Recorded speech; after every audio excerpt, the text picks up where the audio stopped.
Well, hello again and welcome to the Wakey-wakey Razor YouTube channel. Now, I heard the other day that the Mars One book actually does exist. Now, I thought I'd find it hard to believe, but apparently it does. So I've been saying that they haven't done anything. What could they possibly have to write about? I had a look on the Amazon site, and apparently it's going to be available in about 3 weeks' time. But you can take a sneak peek right now. You can you can click on look inside. So I've got a laptop here. I've got it connected to the internet. I'm looking at the Amazon site. So let's see what's inside this tome of magnificence. We'll go to the foreword by Professor Hooft. Now, Professor Hooft says, "A young man appeared in my office. Yes, he'd made an appointment with my secretary to meet me." Big little point in him making an appointment with your secretary to meet me, Professor Hooft. He'd heard about my interest in futuristic applications of science and science fiction. Now I'm beginning to get the picture. Professor Hooft is a science fiction fan. He had heard about my interest in futuristic applications of science and science fiction. Okay, plenty of fiction, I suspect, to come. Maybe a little bit of science as well. Let's see. Now, what has he got to say about it? He's giving him the... Baz has gone to see him. He's giving him the pitch about Mars One. All the basic science you need already exists. Let's see now. I think he actually says something that contradicts that a little bit later on. Let's have a quick scan through this. There we go.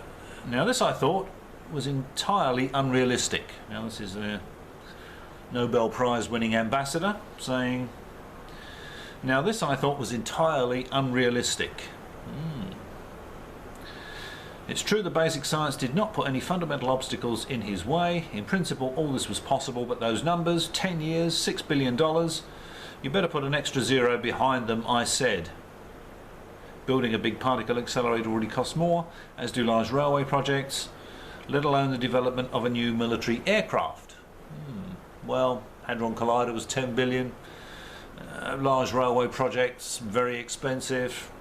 Developing military aircraft, yes, very expensive. Probably all true. Will probably all cost more than $6 billion. Well,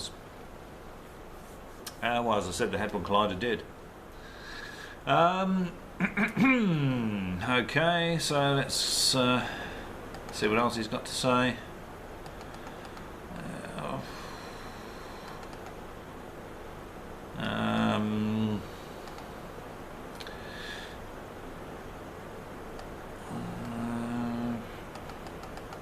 Naturally, there are still more questions to be answered. One essential ingredient of the plan is that unmanned machines will precede the manned missions. Robots will be employed to do as much as possible before the colonists arrive. Robots? What can they do? Does Mars One realise how difficult it is to persuade robots to do just about anything? I suspect not, Professor Hooft. These will have to be intelligent machines, and they don't exist yet.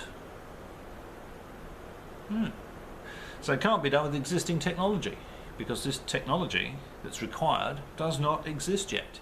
Intelligent machines do not exist yet. Okay. It's going to be a tough... Pardon me. Just had some sardine and cheese sandwiches, and they're really good. It says, this is going to be a tough problem. No pulling the wool over your eyes, Prof. Hooft. What else have we got here? I'm not going to say that. I was going to say yada yada yada, but that's probably copyright material, isn't it? Okay, that's about all that's worth commenting on, really, with regard Mr. Hooft's foreword. Let's move on to the introduction. Mars One is a non-profit organisation, not by choice, I suspect. What about the IMG? How's that doing, I wonder? The Interplanetary Media Group.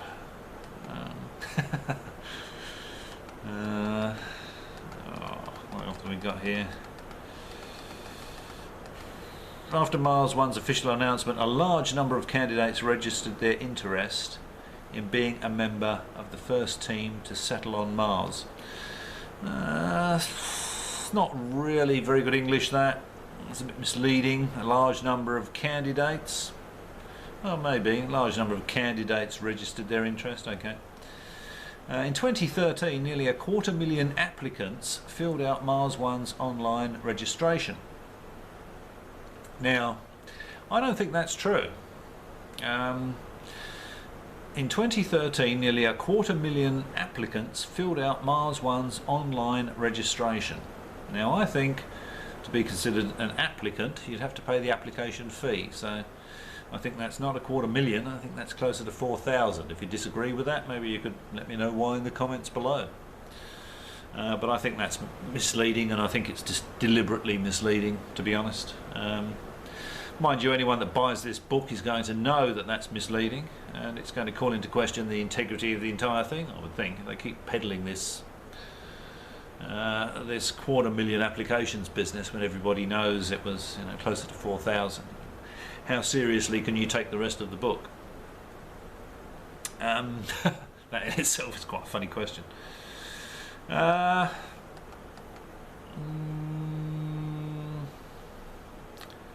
let's have a look. Technical expertise. Oh, there was actually something in the foreword I was going to comment on. Now, what was that? Let's just go back to the foreword. Leave the introduction for a second. Go back to the foreword. Oh yeah, that was what I was going to comment on. It says, one thing they will enjoy for sure. The first colonists will have earned fame and the admiration of the millions back on Earth watching them, much like Olympic athletes. Now, personally, I can't name an Olympic athlete. They try and draw a comparison with the moon landing. They mention Neil Armstrong, Buzz Aldrin. Now, to be honest,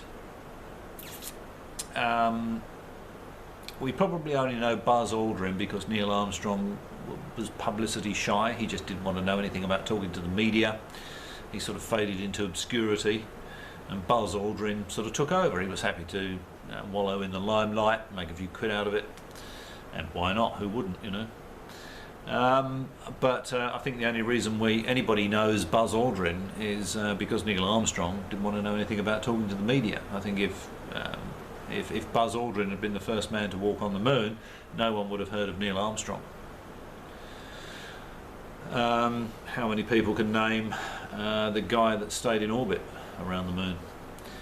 How many people can name any of the other astronauts that walked on the moon without looking it up? I certainly couldn't. The only other NASA astronauts I could name are the 3 that were involved in Apollo 13, because there was a very good movie made about it. And, well, they didn't walk on the moon, but, it became an exciting story, so there was a movie made out of it. No one made a movie out of the moon landing or the subsequent moon landing, the first moon landing or the subsequent moon landings. They just weren't interesting enough.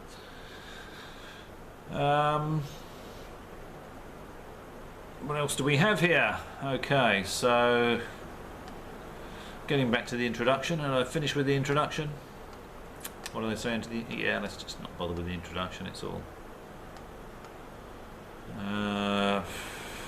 Yep. Okay, not really interested in that. Let's move on to.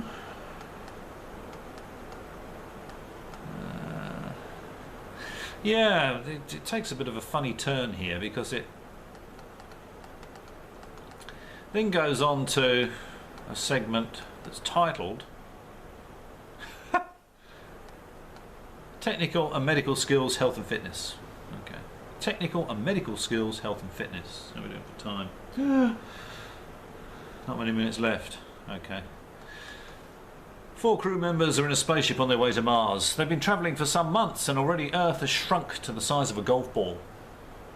This is obviously science fiction. They're not doing terribly well. They've been travelling for some months and the Earth has shrunk to the size of a golf ball. Because if you remember, there was a famous shot from the moon. It was either on the surface of the moon or where the guy's holding his thumb up and he covers the Earth with his thumb. So that's going to be smaller than a golf ball. So they've been travelling for months and they're nowhere near as far away from the Earth as the moon obviously is. Before leaving Earth, they've been briefed on all this stuff. Suddenly the lights in the spaceship start flickering and several warning lights begin blinking. A small meteorite has just hit the spaceship, probably damaging an array of solar panels. It's a bit of an assumption, isn't it, really? It then goes on to say the crew immediately starts the emergency procedures for which it's been well trained, switching operations to low power. Crew members quickly check for a leak. Checking for a leak if the spacecraft's been struck by a meteorite. Checking for a leak would probably be number 1 on the list, and then maybe switching to low power operations or something like that. Doesn't tell you how they go about actually looking for the problem. Science fiction. Okay, let's move on past that because I haven't got much time here. Improvisation and exploration by Mason Peck, who I believe either is working for NASA or has worked for NASA.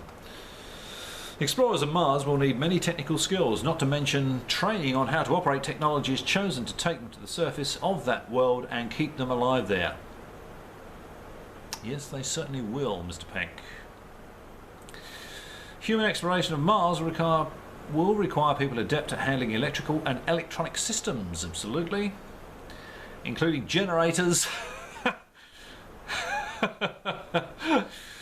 computers, communication systems and sensors. People who can repair life support systems and keep the air breathable, the water drinkable and temperature comfortable. People,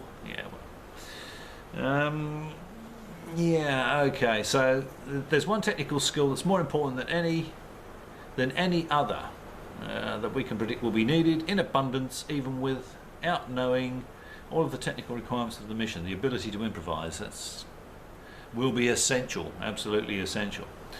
So yes, it's going to require people that can repair complex systems, with paper clips, bubble gum, baked bean cans, bicycle inner tubes, hot water bottles, hose clamps, assuming of course you'd have any of that stuff on Mars. Wonder what sort of generators he's got in mind. Diesel generator possibly, like Dr. Zubrin and his Mars research thing in Utah, wherever it is, which isn't really, it might as well be a caravan. It's just a camping trip. They've got a diesel or petrol generator and they ride around on quad bikes. Actually, just as an aside, I remember reading something about that, and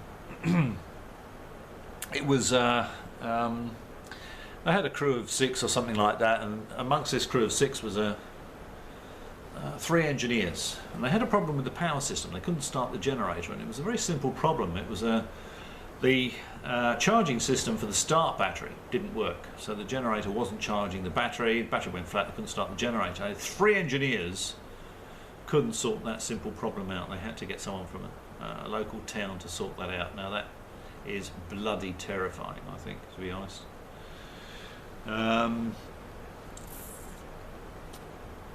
Intuitive problem-solving skills on complex systems, I don't think can be taught. It's one of these things that you either have or you don't have, and the people that have it are the sort of people that were, when they were kids, they were taking things apart and they were fixing things. If it was bicycles or lawn mowers or cars and radios, televisions, hi-fi systems, anything like that, they'd take it apart and they'd repair it, or they would build them, fix them, and they'd be doing this when they were at school.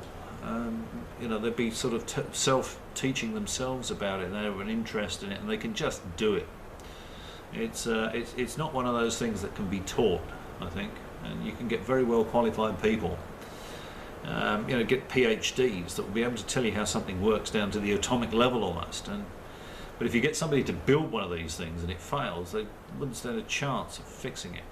bloody hopeless at the practical stuff. So it's very very difficult one, that is, for sure. Probably got 3 minutes left. Is there anything else in here? They mentioned the Mercury and the Soviet Vostok programs. Again, this is, you know, something that really happened. It's one of these psychological bridges from something real to something that's not real. Resourcefulness and adventurousness. Adventurousness is, I don't know if that's a real word. Oh, they're talking about the Apollo 13 thing here with the lithium hydroxide canister. Yeah, well, something to consider, to remember there too, is that the crew had no idea how to fix that problem. They had no intuitive problem-solving skills. They relied entirely on the guys back at NASA on Earth to solve that problem for them. So if they had no comms, they'd be dead. If the guys down at NASA couldn't have figured it out, then they'd be dead, you know. But fortunately, it was shown in the film as a team of guys, but I think in reality it was just one guy that had those intuitive problem-solving skills and came up with the solution and told them exactly how to sort that problem out.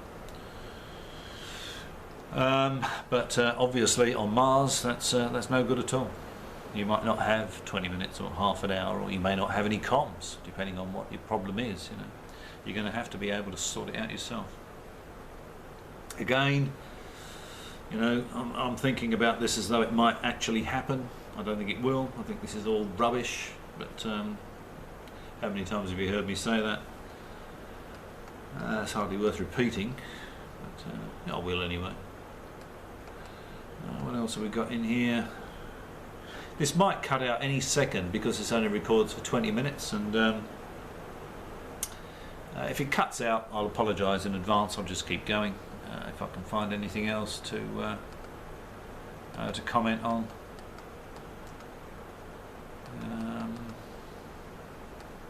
No, I don't think so. I think that'll do.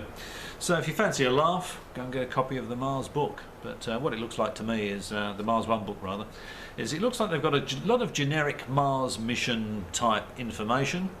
They've written it all on bits of paper, stuck it together, called it Mars 1 Goes to Mars, or whatever the title of the book is, because they felt like they had to get a book out, because people like myself and, you know, many others have been saying, you know, it's not real, there is no book, it doesn't exist. So they've had to produce something, and this is what they've produced. I think they've interviewed 14 of the 100 victims to get their opinions on what's going on, but really it's fluff. You know, you're buying you're buying more Mars 1 fluff. All right, well, I think that's going to be me out of time. Hope you found that interesting. Perhaps I'll catch you again. Thanks for watching.